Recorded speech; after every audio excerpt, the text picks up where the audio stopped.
Welcome to Catholic Life as we spotlight ordinary people with extraordinary faith. I am Dina Dow, your host. Thank you so much for being with us this half hour.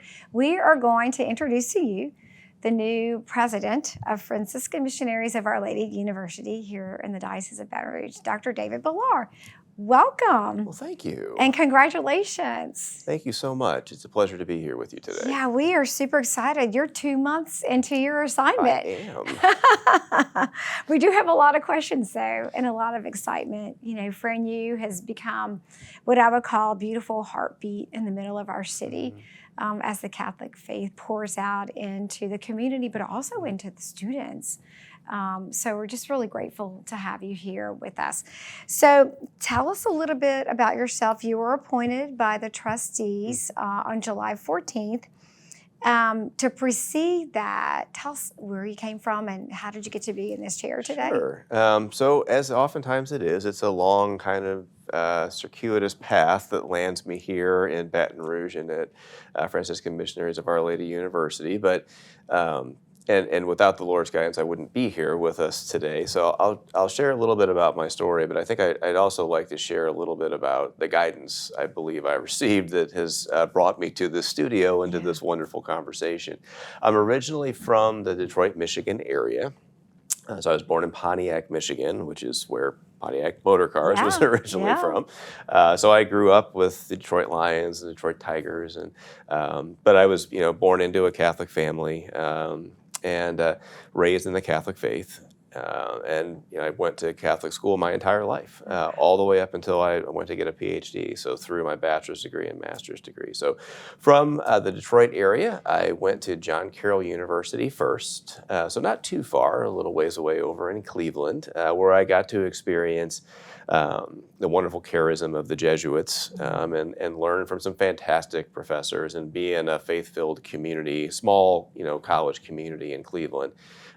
Wonderful, wonderful experience working with them, and having Jesuits in our dorm, in the evening saying Mass at 5 o'clock was just really part of what I think started the path towards a deeper faith for me. And then subsequently, I think one of the other moments where I really experienced sort of a quantum leap, I would say, in my faith was a retreat I was able to go on, a Kairos retreat I was able to go on as part of my path through John Carroll University. It was really a deep and moving experience. I would share a story about that. There was a part of that retreat is sort of a sharing out of things, and there were some very deep healing moments that occurred, and I won't share the substance of them, obviously, but people came out of that retreat healed. Wow. And that spoke to me again, a lot of the power, of that deepening of faith and spirit and that guidance that we all experience as part of that moment. From then, I decided I was going to become a teacher. But I was going to become a teacher at a Catholic school. So my journey then takes me to a master's degree at John Carroll University, still in a Jesuit university, part of experiencing their charism, but more on the education side of things. And then my first job was at St. Peter Chanel High School in Bedford, Ohio. Nice. Now, I know nobody here will know about that high school, and unfortunately it has since closed, but it was a very, very special, very small high school in Bedford, Ohio that served a community of need. And it was part of the diocese in Cleveland at that time was really trying to make sure that Catholic education at the elementary and secondary level was accessible to the population. So St. Peter Chanel had a very unique mission. I still remember the motto at St. Peter Chanel High School, which was "Seek what is above," and it came out of the Marist tradition. I was there for 5 years. I taught biology, chemistry, math, physics. I coached the track team, the cross-country team. I was ended up being the department chair for mathematics and the assistant athletic director. When you only have about 30 employees running the whole school, you have to do a whole bunch of different things to make it work. Yeah, that's great. But it had a profound influence on the students, and I still have a number of students from way back in the day. I won't tell you how long ago because I'll date myself, but that are connected with me on Facebook. And even though the institution is closed, I think it is really an interesting reflection on how powerful the the influence of Christ was in that space, that that seek what is above motto and that sort of Marist charism that was part of that institution still carries forward in alumni chapters. And I will occasionally run into somebody in an airport somewhere that has a connection, and the first thing that they say is seek what is above. wow. So again, it was that sort of guiding moment, that deepening of faith for me. I decided, because I was getting very involved in coaching, and I had started working for USA Track and Field a little bit at the time, doing some higher level coaching seminars and education for coaches sort of nationwide, that I was going to go back and explore a PhD opportunity. So the only PhD program really relevant for me in that area was at Kent State University. So I went to Kent State University and met my wife.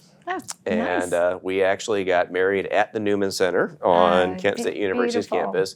And we really had no money at that point in time. So Kent State allowed us to have our wedding reception on one of the green spaces on the campus, which we didn't have to pay for, which was great. fantastic. And actually, everyone always has said our wedding was the funnest wedding they went to, even though we didn't have the fancy tent or anything. But we did have a lot of games. Good. Yeah.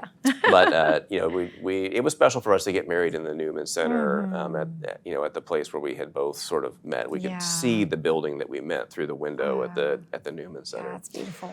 So I graduated from Kent State University, and it was in 2008, 2009. So the economy was not super great at that point in time. So with a family, at that moment I was married. We had our daughter Nicole. So we moved to Louisiana, and because UL Lafayette was kind enough to give me a position there. Great. So we spent 10 years in the Lafayette area, enjoyed the community immensely. UL Lafayette is a fantastic organization, and we had the pleasure of attending Our Lady of Fatima in Lafayette, and our pastor was Father Russo. And Father Russo was a profound influence, I think, on our family's faith life. An exceptional pastor, and really supported us. And my wife went through RCIA at Our Lady of Fatima, and then our journey took us to North Carolina.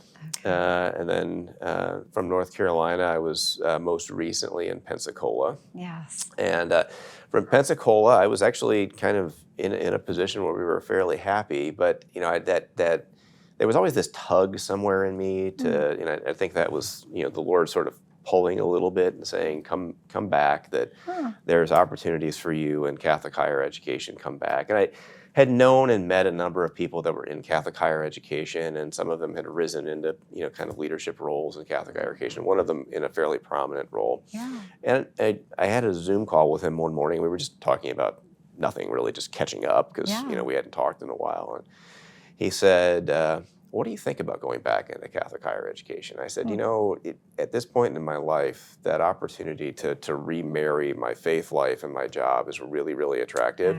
But I'm in a good place here in West Florida, so I'm going to have to sort of wait and discern and see. And lo and behold, about a month after that conversation, the job opportunity at Fran U was announced, and it came right into my inbox, and I talked to that individual again. I said, our conversation, there was some providence in there somewhere, because this happened so quickly after we had talked. And so this was the only job I was interested in. It was the only job that I applied for. But it was the Catholic identity, the deep-rooted Catholic identity at Fran U, and the mission and the Franciscan charism, the Franciscan values that really spoke to me as a place that I wanted to be at. And so, through prayerful discernment, my wife and I talked a lot, prayed a lot, and we decided that if offered this opportunity, this was going to be where we moved our family to. And I should mention, along the way, we expanded our family somewhat. So we went from our daughter Nicole to having 8 children. That's beautiful. So when we select to move, it's a sort of a non-trivial task. Yes, right. But the opportunity to work in a faith-filled environment was something that we really were excited about. So we pulled up stakes and came back over to Louisiana, and have just been on cloud 9 ever since. It's just been a wonderful joy, and beyond just Fran U, we've joined St. Mary's of False River, which the community there has just welcomed us with open arms, and our children have started at Catholic of Point Capee.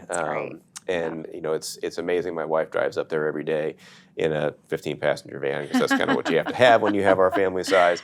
But it's a blessing to be able to have to drop them all off at one school, and just the feeling of warmth from that school community was astounding. Oh, yeah. That's beautiful. So it's sort of like the feeling you get when you're on Fran U's campus. You can feel the mission, you can feel the Catholic identity. It's permeates everything that we do on the campus. Yeah, we have deep family roots at St. Mary's. My grandmother grew up out there. Yeah, so you have a lot of family. How old are your children, age range? So our triplets are 7. Wow. So they're our youngest. Our oldest is 21. She's actually out of the house. She's graduated from college. But so in living with us here, we have 16 to 7. That's beautiful. Yeah. Before we close off this first segment, I do want to read a quote from Todd Schick-Snyder, who was one of the board of trustees that were tasked with interviewing and appointing a new president. And here's what he said about you. Dr. Bellar is a great talent and will be an exceptional servant leader to the university. With his strategic vision and data-driven approach, thank you for math, right? He will lay the groundwork for our next 100 years. How long do you plan on staying? I don't know if the Lord is going to give me a full 100-year term. You catch up to Moses. No, this is the type of place where you find a home. Yes. And really, that's what Fran U is. It's going to be our home. Yeah. And I very much appreciate Todd saying that. It is truly a blessing to have such a wonderful board that are, again, very driven by our mission and very focused on maintaining our Catholic identity as a university. Right. And it's steeped in that. The original Our Lady of the Lake, school or college was most influential in the city. And some of us were actually born at the hospital that was still on the lake. So with all the expansion and the opportunities for Franciscan to really just grow and steep and stay rooted in that Catholic identity is so important for the community too. So we're going to take a break. When we come back, we're going to talk about your role as a president. What does a president of a university do? And then expand more on the values and the insights of St. Francis and how that definitely infiltrates into the university. Stay with us. We'll be right back in just a moment.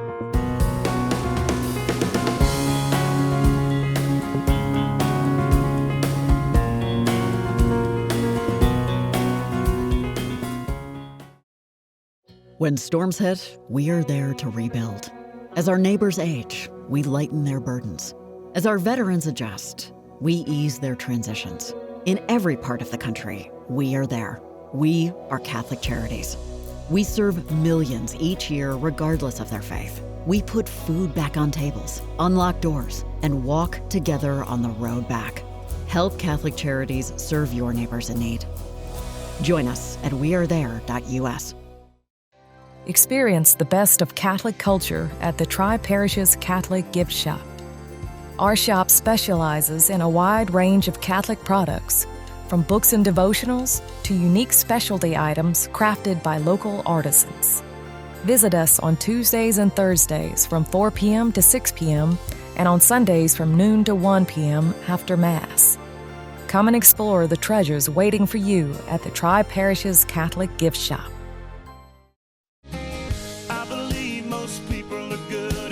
Mamas ought to qualify for sainthood. I believe most Friday nights look better under neon or stadium lights. I believe you love who you love, ain't nothing you should ever be ashamed of. I believe this world ain't half as bad as it looks. I believe most people are good.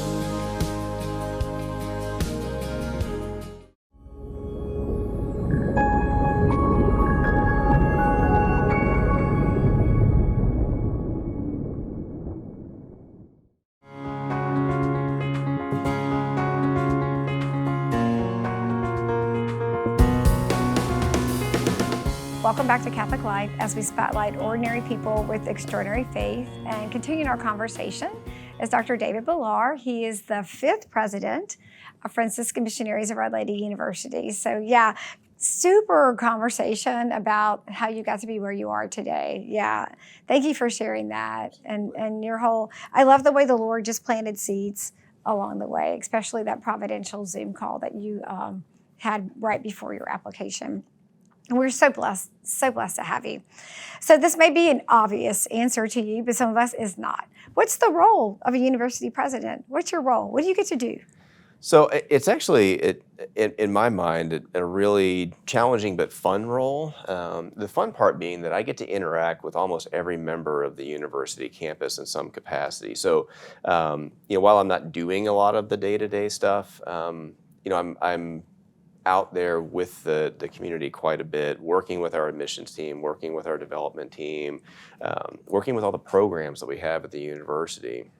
But my goal really, and one of my jobs that the trustees task all university presidents with, is getting out in the community, selling the story of the university.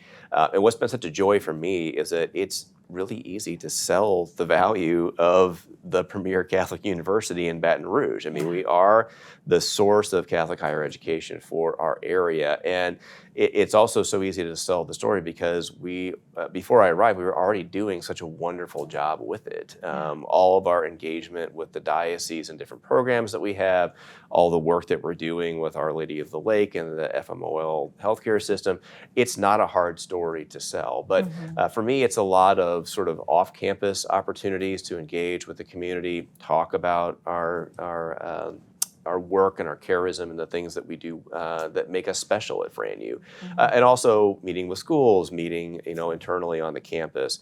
But the team on the campus is just amazing. I shared this actually twice already this week. So, but in meetings I will share with the different team members, this is the most mission-driven organization I've ever been a part of. Wow. And that is an absolutely true statement. Everybody on the campus lives and breathes the mission, and that makes it so joyful to be on the campus. So when we talk about one of our values being joyfulness of spirit, walking around and again being part of that mission-driven culture, that's to me what really feels like that joyfulness of spirit. But I go to a lot of meetings. I answer a lot of emails. So all that type of stuff too. But really it's to get out in the community, sell the narrative of the university and make sure that we're being that living witness to Jesus Christ as we show ourselves to the community. Yeah, Pope John Paul II, Saint John Paul II, addressed the topic of higher education and talked about emphasis of what he calls the crucial role of the Catholic faith, penetrating everything and integrating the faith and reason when pursuing the truth, right? He also talked a lot about Catholic identity, which you talked about, and participating in the life of the local church, not just saying hubbed in the university, but getting out into the community, which I know all of the students have some type of service learning component going along with their academics as well, too. So I'm sure you've seen a little bit of that. We've already had some knocking on our door, too, about service learning. He also emphasized fidelity, of course, to the magisterium, formation of the human person, and then relationship with the local bishop. So how have you seen those so far being lived out? Absolutely. Yeah. But I'll share with you a little story first about one of them. So as part of my, I think it was maybe 4th week or 5th week, I can't remember. They're starting to blend a little bit together now. But our director of service learning on the campus, they had a group of our community partners in the first floor, and it was during welcome week, so the students could go and walk around and talk to actual community partners. So I was given a bingo card by the service learning director who said, go meet all of these people. I did my best. I didn't get to all of them.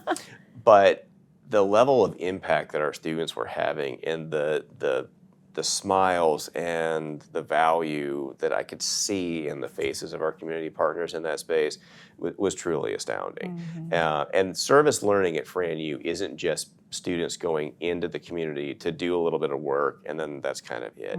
It is a completely immersive learning experience in and of itself, in addition to the service. And that's what it means for us to really be producing servant leaders, is not just to do service and learn what the value of service is, but to integrate that throughout and to integrate it into our mission as part of the development of service leaders in the community. So really a special moment. I do wish I had completed my whole bingo card, because there was, the prize at the end of it was a coffee mug. But they were kind enough to give me the coffee mug anyway, even though I didn't quite complete the bingo card. But just a joyful experience, and listening to the impact. And some of our partners were quite far away, but the students were still engaged, traveling to those locations and doing that work, but also understanding what it meant in that larger context of our mission. In terms of the other things, I mean, a lot of what you talked about was is in Ex Corde Ecclesiae, which is in all of the documents. It's part of what we do at the university. It's in our bylaws. Our board is very familiar, and actually we have a Vice President of Mission, Dr. David Witten, who really helps us educate a lot around Ex Corde Ecclesiae and what it means to be a Catholic university. So we take that very seriously. And importantly to me, I think education is completed through that merger of faith and reason. Right now, I'm not a theologian, so I'm not going to talk about it as articulately as some of our theology faculty could do.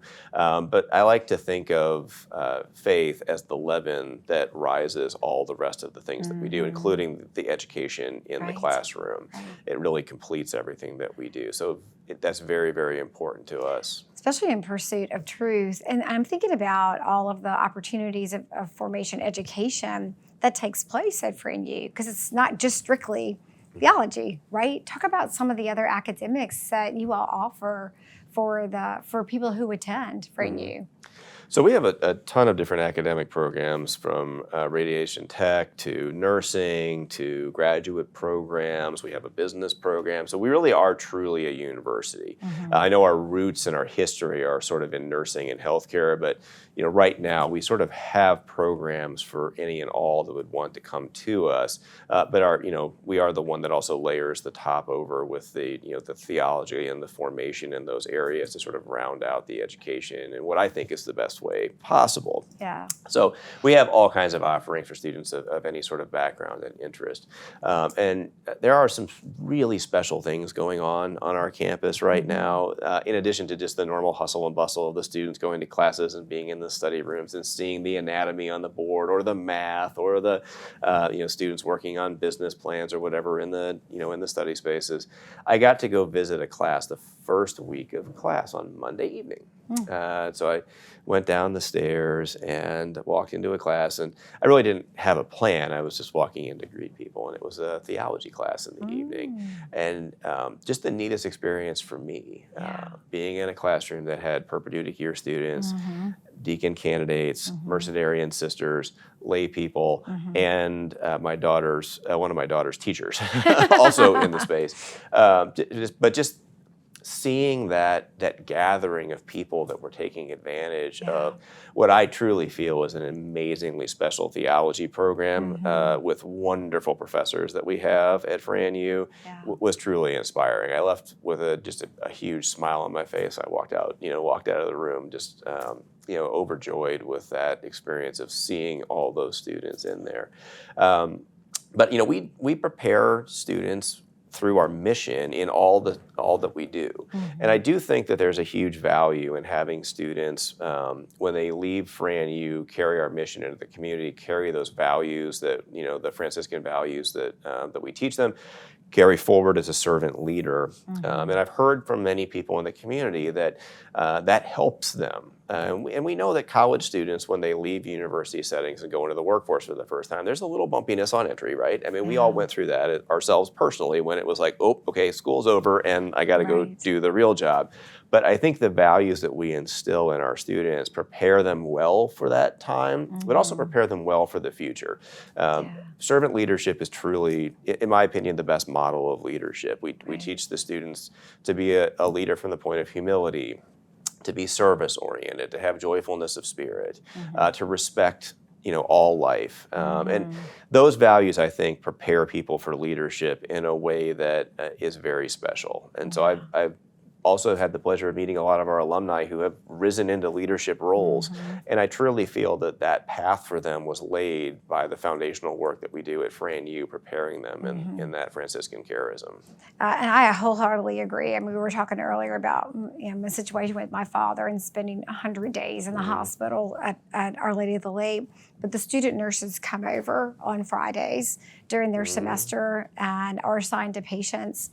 And clearly, you could see their joy, their compassion, their tenderness, their care, but their expertise in what they were doing. And so I have a lot of good names to report, of all the greatness that's coming through just that one area of focus in academia. I do know, too, the blessing being in evangelization and catechesis, that collaboration with the diocese and for you, that partnership of the formation of our permanent deacons, our lay ministers, religious sisters, people that are looking for a certificate or an undergrad, and bringing those communities together in one is just extraordinary. And I've had the gift of adjuncting there one of those classes for the permanent deacon, or the people pursuing permanent diaconate in a pastoral care setting. So even being on that part of serving as an adjunct coordinator, teacher, to see how they are being formed through the mission as well too, and us, ourselves too, ensuring that mission. So it's a win-win all the way around, and it is extraordinary. Bishop Duca is so committed to that relationship, as is all of us are too. So, gosh, in the minute that we have left, what are you most looking forward to? You've had 2 months here. What are you looking forward to? What I'm looking forward to, I think, is, again, getting out into the community and continuing to bring our message and our values out into the larger community around us. Particularly, I'm new to the area, so working with the healthcare system and finding ways for us to be part of the, to expand a role in their ministry as well, which I think is an important thing for us to be doing. But just selling our story in the community. Again, it's an easy story to sell. But looking to deepen, form more community partners. I have meetings coming up next week with what I think are going to be some additional community partners where we can expose our students to other service opportunities and furthering that mission along through some of those types of work. So it's going to be a really fun semester. It's always a joy when we have students on the campus anyway, so it's great to see them. But I think there's going to be a lot of joy for me in the work of being off campus and connecting with new people and talking about Fran U. Yeah, and I would like to think that St. Francis is smiling down upon the university and saying, well done. Yeah, well done. I hope so, and I'm glad that we are able to have his, to share his charism out into the community around us. Beautiful, full of compassion and mercy. Thank you so much, Dr. Bellar, for coming to Baton Rouge and serving in that capacity. And you definitely have our prayers, and you always have a place here at Catholic Television. Well, thank you so much. It's been wonderful to talk with you. Thank you. And thank you for being with us on Catholic Life. Until next time, may God bless you and grant you his peace.